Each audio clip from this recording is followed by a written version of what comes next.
వ్యాసభగవానుడు 300 మంది శిష్యులతో కలిసి దక్షారామ క్షేత్రానికి బయలుదేరుస్తున్నాడు.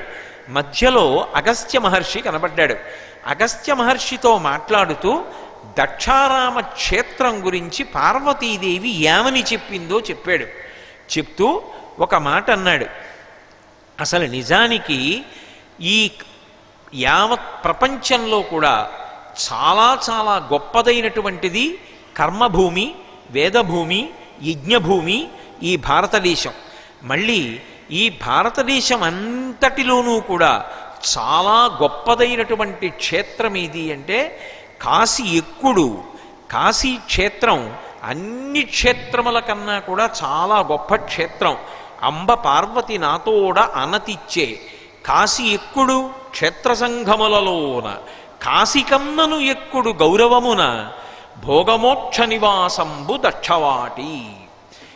అంబ పార్వతి నాతోడ అనతిచ్చే ఈ దక్షారామ క్షేత్రం గురించి స్వయంగా అమ్మ అయినటువంటి పార్వతీదేవి నాతో ఒక విషయం చెప్పింది. ఏమని చెప్పిందో తెలుసా? క్షేత్రములన్నిటిలోకి గొప్పది ఏది అంటే కాశీక్షేత్రం. ఆ కాశీక్షేత్రం కన్నా గొప్ప క్షేత్రం ఈ భూమండలం మీద ఏదో తెలుసా? ఒక్క దక్షారామమే. దక్షిణ కాశీ అని పిలవబడినప్పటికీ కాశీ ఎక్కుడు గౌరవమున, కాశీ ఎక్కుడు క్షేత్ర సంఘములలోన కాశికన్నను ఎక్కుడు గౌరవమున భోగమోక్ష నివాసంబు దక్షవాటి.